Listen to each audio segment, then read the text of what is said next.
Mga kaibigan, kami nga ho pala humihingi ng pamanhin. Alam niyo sa itong kasama ko to, kasi nabalitaan niyo ba, ito nagkasakit ho noon. Dahil yan, sa sobrang inom, katakawan sa alak.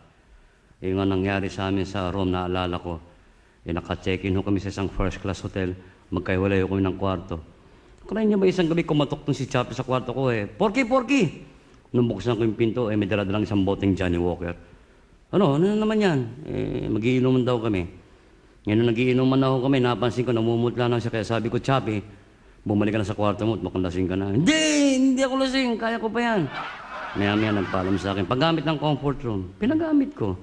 Alam niyo mga kaibigan, maya-maya tumatakbo si Chappie, sumisigaw, Porky, Porky, may multo sa comfort room. Paano magkakamulto sa comfort room? Nasa first class hotel tayo, nasa Rome tayo. Talaga namang may multo eh. Paano nga nagkaroon ng multo ron? Saan ka nakakita? Pag binubuksan ko pinto, umiilaw. Pag sinasara ko, namamatay. Pag binuksan mo yung pinto, umiilaw. Oh. Pag sinarado mo, namamatay. Oh. Lasing ka na nga Bakit? Sa refrigerator ka umihi Refrigerator ba yon? Anong tingin mo? Kaya pala ang labig ng simoy. Buset! Yan ang sinasabi ko sa'yo. Inom ka lang hindi mo makakaya Pero alam mo pare, napansin ko ngayon, laki ng pinagbago ng Pilipinas.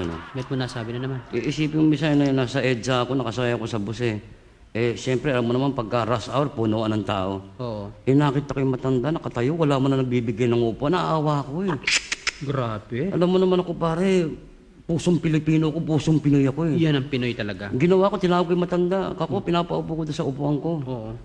Akala mo, imbis na magpasalamat, pinagmumura pa ako ng matanda. Matindi yan, mali yan. Mali nga. Naku, kung maaabot ko lang, uupahan ko talaga Teka, sandali. Maaabot ko lang. Oo. Bakit? Nasaan ba yung matanda? Sa kabilang bus. Buiset! Hindi sabi ko, magagandang loob mga ako. Pero alam mo ba, nabalitaan ko nagtayo ka rin ng business. Oo, nagtayo ko ng poultry. Poultry? Oh. Anong klaseng poultry?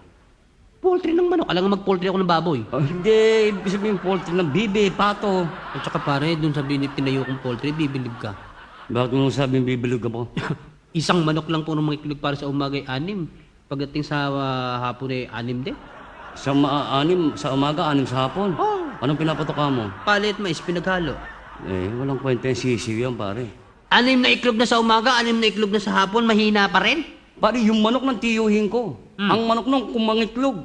3 dosena sa umaga, 3 dosena sa gabi. Oo, yan ang kalokohan. Yan ang sinasabi ko sa'yo Ano pinatutukan nyo? Purong mani. Paano nangyari yon? Yung manok ng tiyuhin ko, makita lang yung mani, labas ng itlog Boy, siya. Sinasabi ko sa'yo Nga pala, pare. Naalala mo yung biyahe nating hatid sa'yo?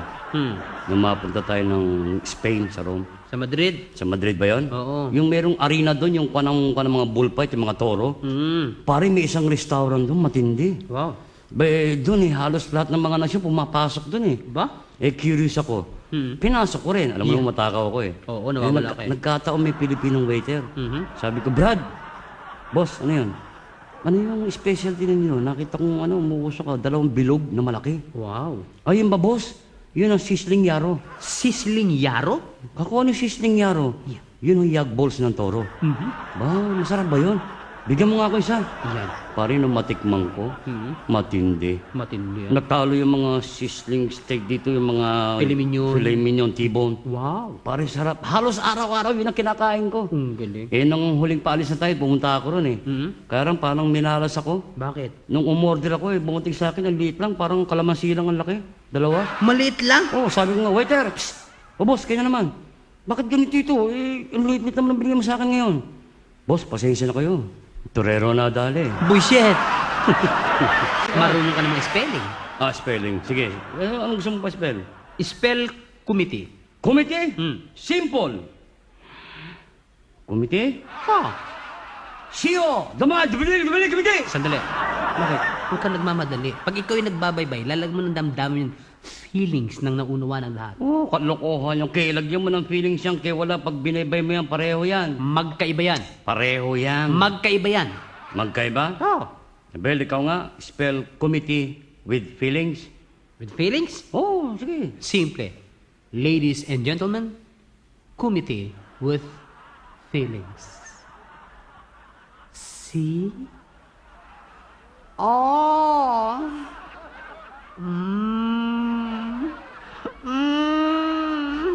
Ay! Tite! Ah! Hoy! Wala kaintindihan ka mo? Puro kakalokohan eh. Pati mga bata niya, baka gayahin kasi ginagawa mo niyan eh.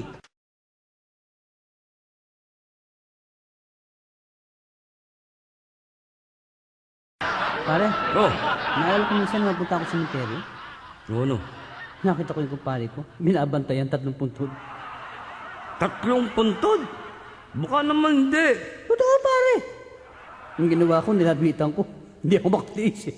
O, anong sabi mo? Yung sabi ko, pare sino namatay doon sa unang puntod? O, sino raw? Asawa niya raw. Hmm? Yung kinamatay, nalason daw ng tilingan.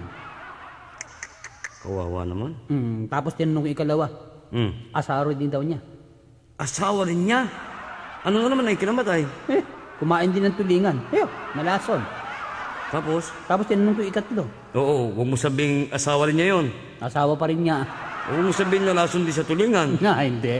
Pumutok ang ulo. Yun, patay. Bakit pumutok ang ulo? Ayaw kumain ng tulingan. Buset!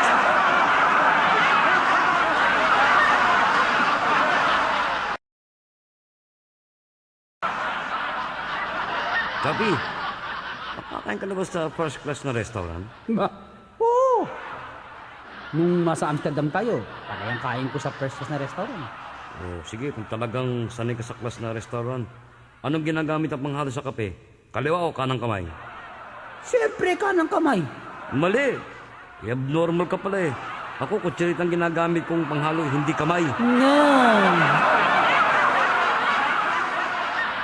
Alam mo, Porky, nung bata pa ako, naranasan ko rin magtinda ng tubig sa tren. Ganyan ang Pinoy, matyaga. Minsan nga, napadaan ako sa gilid ng tren, medyo may jingle na Amerikano. Anong ginawa mo? Sumigaw ako, tubig! Tubig!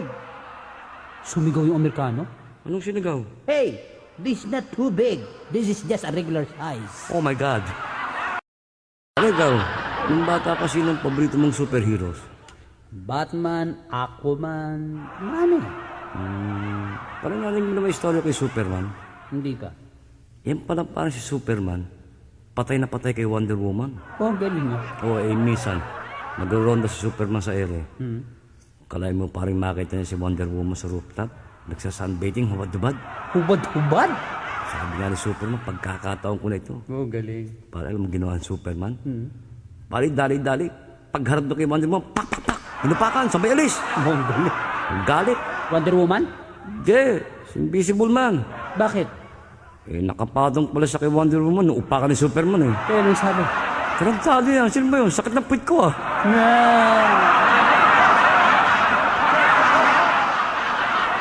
Parang nakakaroon yung barkada ko si Ed. Si Ed? O, yung lasing ko. Aha.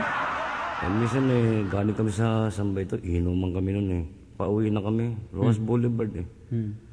Akala mo pinapatabi ako, iihiraw. Yan yun ang galing kay sa Mulabi Kape. Oo, tama. Mulabi ka pa yun. Eh, ba akala mo iihiraw sa tabi? Sabi ko, pare, kilala kang tao, nakakahiya pag nakita ka rin sa bangkay tamiihi. Sabi ko, doon tayo sa Mabini.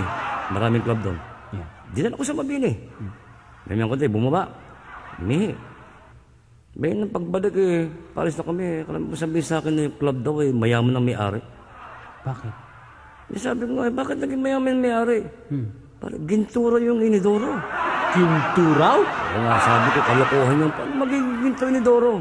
Eh, sabi niya, sige, gusto mo, balikan natin eh. Yeah. Hindi yan makapaniwa, bilhin ka namin. Binalikan. Oo, pagparada namin sa club. Pagpasok pa lang, nakita siya ng combo. Oh, ano sabi? Pinaghahabol siya. Aha, bakit? Galit na galit eh. Bakit nga? Tinuturo siya, siya raw yung umihi sa saxophone.